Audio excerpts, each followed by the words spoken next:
That's the problem, is most dogs, their owners are influenced by what the internet is telling them is dog training, or somebody who says they're a dog trainer, or in this case, there's like a behaviorist involved. We'll talk about that a little bit as well.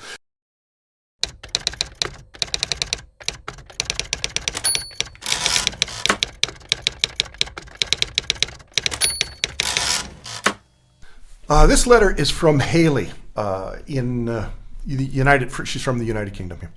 And she has a miniature Dachshund. His name's Walter, and he's only 8 months old. So Haley writes, I had Walter at a daycare where he had no problems with other dogs when he was around them for 5 to 6 months. The daycare wasn't available anymore, so we tried him in a new one. He had a 10-minute trial at the daycare with one dog, and everything went fine. But on the day he went for real, I had to go pick him up as he was being dominant aggressive with female dogs. This absolutely shocked me, as he's been to many Dachshund meetups and is a friendly little guy who's normally great and plays well with other dogs. They recommended neutering him at the daycare, and that it was most likely hormonal aggression. We did neuter him, and 2 weeks later took him back. He did the same thing, perhaps less dominant this time, but the daycare staff said he wasn't that much different.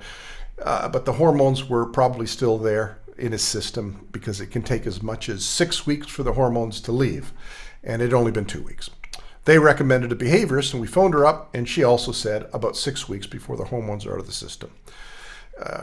Around 2 weeks before I took him, he began to reach his teenage hormonal age. He was humping his brother, which is another dog, scent marking, and the incident at the daycare happened. He'd been going for young female puppies as well, who were also reaching the teenage phase. I guess what I'm asking is this hormone aggression? It makes sense at the end of the day, as he's friendly with every other dog. I just want to give you an overview of what's happened overall. We're going to try again in 6 weeks. He is amazing with other dogs, just females. If that's still the case in 6 weeks, we will have to go the route of training. But I wanted to be sure. Hopefully, we'll be okay at the next event. I've never heard of this and can't find much online. So that's what Haley's got. So I made a bunch of notes here, and I'm going to just kind of go through some of the things that popped out at me here that may help Haley and anybody else with dogs in similar situations. So let's start off with hormones and behavior. Can hormones affect behavior? Of course they can. But a lot of the dogs that I see, usually people will call me about a problem with a dog around 18 months of age. Usually that's, they're moving from adolescence into adulthood, and they're starting to, either not respond to just the basics, come, stay, and heel. But often some behavior problems start to arise, and the typical stuff people are finding on the internet, it just doesn't impact the behavior. And the problem is that most dogs, if I say to the average dog, what do you think of the person you live with? The dogs can only draw on their experience of living with that person. So the average dog is likely going to say, oh my God, I won the lottery for dogs. I love my roommate. And that's the problem, is most dogs, their owners are influenced by what the internet is telling them is dog training, or somebody who says they're a dog trainer, or in this case, there's like a behaviorist involved. We'll talk about that a little bit as well. So it's just my experience that there's more ideology out there than there is actually behavioral science. So the end result is the average dog ends up being more influenced by hormones, their evolutionary biology and psychology, the breed-specific things they were bred for, strengths and weaknesses, and the strength or weaknesses of the breeding program that they came from. So that leaves a lot to chance. And now we could make arguments that that's exactly, if you looked at dogs and wolves and apes and human beings, it's basically all of those things will still influence us. But usually we have a loving authority figure in our lives and not a roommate that helps us learn to exert self-control. And, it's done in a certain way, which is really, if you kind of look at what dog trainers often tell us to do, you'll never see that in the dog world, the wolf world, the ape world, the human world is really not how we shape behavior.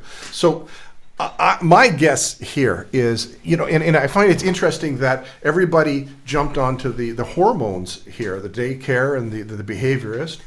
And well, here's my problem with that, is that I'm not saying it's not an influencing factor, but my experience has been that you neuter the dog and it has little to no impact on the overall problem over the long haul.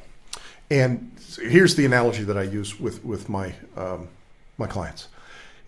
If I send my sons to school and I'm starting to get notes back about their behavior in the classroom. In this case, well, they're harassing female students, or just generally speaking, they're disrespectful of the teacher. Oh, I sent your son or your daughter to the principal, and they kicked him in the kneecap. And so we chatted here, and we read on the internet. We think that maybe a good idea might be to neuter your son. Well, of course, our response is going to be, well, maybe you suck as a teacher. Maybe that's the problem. Or more likely, who handed that child over for that part of the day was his father. Maybe I'm doing something wrong in the way that I've shaped his ability, not just to exert self-control, but respond to somebody who's an authority figure in our lives. And I'm not talking about that dog training might is right, yank and crank nonsense. Or that... I always call it like a heroin dealer, heroin addict approach to dog training, treat. I'm talking about having a respectful relationship, mutually respectful, but comprehension as to who's the teacher and who's the student. In North America, and I know that in this case, Haley is based in the UK, and it may be the same there. I just don't want to speak about a demographic I'm not aware of. But here in North America, I find that, when there's a behavior problem, people are reaching for pills or scalpels a lot. And so I kind of want to, with dogs and human beings. So that's the first thing I would be looking at. I would bet dollars to donuts that you cannot get Walter to listen to you and do just some basic things. Walter was born with a muscle. It's an invisible muscle. And I call it the suck it up muscle. And that's that sort of muscle that your mom will go through a burning building for you, but if she gives you a certain look or uses a certain tone or maybe uses certain words, she's going, I'm not asking you, I'm telling you. And I don't, if I was working with Walter, I wouldn't want to work with him around another dog until he understood he had to listen to me without that level, because of course you'd end up having to you'd be trying to teach you'd feel like you're trying to hold an AA meeting on a Friday night in a bar. It might not be the best time to introduce some concepts that might actually help Walter. So that's my first observation here is I have my doubts that neutering is going to impact his overall long-term behavior. And if it does in this, I bet other things are going to pop up. So, excuse me. So the other thing that kind of flagged here is we've got a daycare giving you advice about a dog's behavior. And how are they qualified to do that? They did a 10-minute trial with a dog, which is not a bad idea. I'm glad they did. But the dynamic in between dogs, I think, needs to be screened a little bit more carefully than most. We have, again, I don't know here in Great Britain whether it's the case or not, but we have a lot of dog parks around. And in a dog park, we put dogs in social situations that are kind of unnatural. Like, you don't drop your children off downtown and say, go make some friends. So it leaves a lot to chance, and it depends a lot on personalities. It also depends a lot on age. I'm going to circle back to that as well. But overall, if I'm doing a screen on a dog, I do check male, female, and I always advise my clients, look, just because a young dog is getting along with other dogs doesn't mean they're going to when they move into adulthood. It's just like kids, they're just cute as a button, and they're very forgiving, and we're very forgiving of things that they do because they're kids, and they're lots of fun and they're funny, but once they move into adolescence, they're kind of triggered to push back a little bit, and we have to be a little bit more serious. We're a little less resilient to some of the behavior, and we're just trying to shape them into adulthood. So I'm glad the daycare gave you some direction, but they kind of went scalpel, like pill, like it's like kids who, are on medication for ADHD. I'm sure some of them need it. But I think sometimes that brain chemistry's off because maybe we're not as physically active, and that might impact our brain chemistry as well. So I always say these problems are things that need to be looked like you're painting a picture. You want to make sure you have all the colors in the palette. And typically people, and I include dog trainers in this, but I find a lot of people are parroting stuff that they've read on the internet. And these are people who say they're experts. And it is, that's more the norm now than it is. So I'm not saying they were wrong to say, well, maybe you should get them neutered, but I'm not sure that's the best long-term long-term. So the 10-minute trial was good, but again, if it wasn't checking for a variety of different things, I'd be a little hesitant to go check. He's fine. Now, I mentioned, I'm going to circle back to age, and I touched on that a little bit. So typically, young dogs will get along with just about anything, any other dog, because they know better. But you'll see sometimes in the dog parks in my area, dogs that they're really not hardwired to get along with other dogs. But they do. And so their owner goes, yeah, well, my dog is the exception to the rule in this breed. But then the dog hits about 18 months to 3 years of age, and then they start to be a little bit more assertive about things, and things can go south because we're setting them up to socialize in a very unnatural socialization setting. Usually it's not so fast and furious here. I'll likely do another video on that at some point as to what socialization really is and what it isn't. So I think there's the teacher student. Who's the teacher? Who's the student? Walter. I think that Walter started to mark, and yes, it could be hormonal, but I'll tell you, most dogs I've ever owned have never been neutered, and they don't be cocking their leg in my house at all because they understand who's living in whose house. So I call sometimes that kind of peeing a P-mail. It's the dog sending a message to you going, excuse me, I got the end of COVID here with me.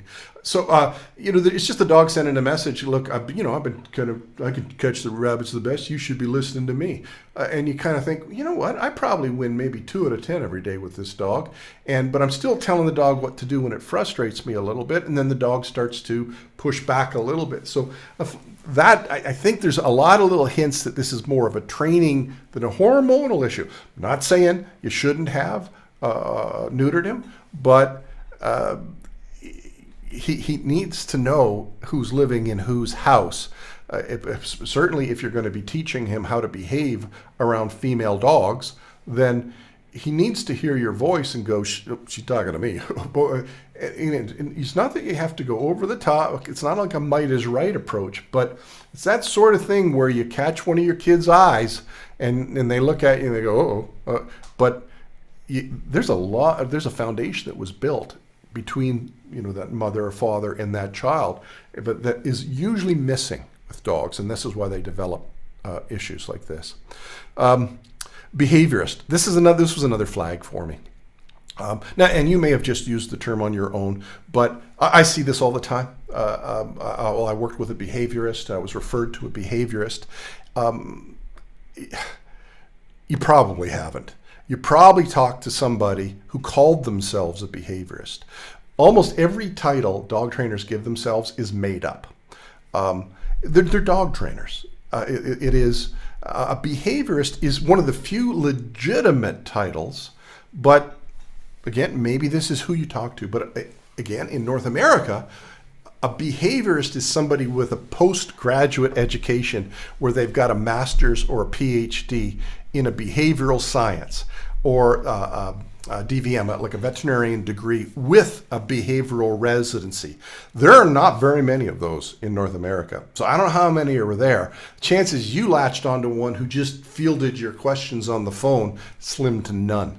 So that's, again, you got to take it with a grain of salt. And I only mention it because it's more the norm than it is the exception to run into people whose reach is exceeding their grasp. And if I was having a conversation with a behaviorist, a legitimate behavior, I would respect what it took to get where they are. But an animal behaviorist, how many animals are out there? How many unique characteristics influence their behavior that are species specific? So I want to find out, are you straight canine behaviors? Like, is that what they're, before they start giving me general, because a lot of what they give advice with regards to behavior tends to focus on Skinner's work, which is great in a controlled environment, but often leaves out a lot of the other influences that should be introduced in when you're trying to solve a problem. Ethology, evolutionary biology, evolutionary psychology. So I'm not just looking to develop a conditioned response in a dog, because I know typically it will not work in enough situations to be useful to a companion dog owner. So there's that behavior. Okay, what else have I got here? Generally speaking, yeah, I did touch on this a little bit. So dogs are supposed to interact with their family, and like it's a close-knit group. It's not that sort of just meeting other dogs randomly, and you can often see that. And there's all kinds of stuff you could be doing at home that'll make that worse, as far as how they react to other dogs that they don't really know. So, one of the things I wondered about, it's because it was odd that Walter did this with females, because usually it's gender, the same gender, male, male, female, female, and of the two, female, female being usually a lot more intense.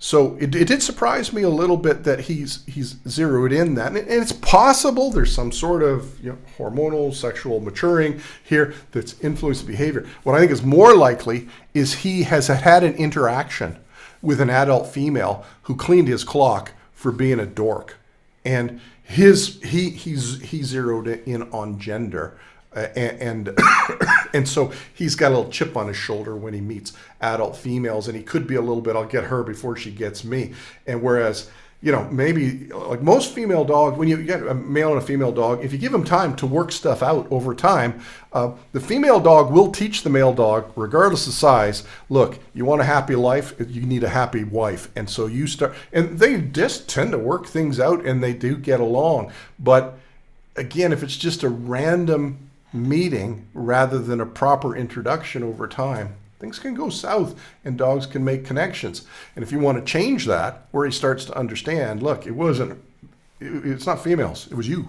You didn't take no for an answer. You didn't learn to respect boundaries. So I think there's a lot of things could be influencing this here, but I wouldn't have started with the neutering. It's not that I would have said, hey, yeah, go ahead if you're going to do it. You do it. It might make things a little bit easier in helping them take you seriously as the teacher. But there's a ton of things I'd be doing with this dog before I'd reached for a scalpel. I would be, looking, can you get that dog to listen to you without a female dog in the room? Can you get that dog to just do something basic where it's not for a treat? It's basically, look, get on that mat, stay there, don't move. I'm going to make tea. All right. So, well, that's an awful long time. Well, then can you get the dog to do it in a reasonable, you're doing stuff where it doesn't need to be like for 5 minutes, but can you, within 60 to 90 seconds, get that dog to understand, I'm not asking you, I'm telling you, go to the mat means this, stay means this, don't move till I say come. Where's my treat? There's no treat. You're doing this for me. So that's what I generally look at, because at some point I want to introduce him to some female dogs that he doesn't know. And I want, when I see him kind of get triggered, I want to do, the sorts of things that we always do with youngsters, but they were generally drawing on past experiences where, I come over to your house and I'm a little kid and I'm with my mom and you say, would you like a cookie? Well, that's a rhetorical question to me when I was a kid, and sadly it's still a rhetorical question, but I would look at my mother and go, would I like a cookie? And she might say no, and I might be perturbed. And so she looks at my face, and I'm not hiding my sour face, and I look at her I look at her and go, oh my God, that's the look she gives me when you're going to be alone in the car with me shortly here. Think about the direction of your energy, buddy. And so she will use my experience with her. I know she loves me, but I know she's not a roommate. And I know there are things that I want to do sometimes that I won't be able to do because she said no. Most dog training does not allow that type of interaction. I think Walter needs it. So that would be where I would start with him is, I think, find a real trainer. Start working on his suck it up muscle. And, once he's responding to you, then you can start introducing different scenarios where you start to see him trigger and nope. And he goes, okay, good. All right. But don't set yourself up to fail by just thinking, hormones are going to make them, lack of hormones is going to solve the problem here. He may be a dog as well that just is a little bit more wound up when he's meeting unfamiliar dogs. I mean, if you've been taking him to those,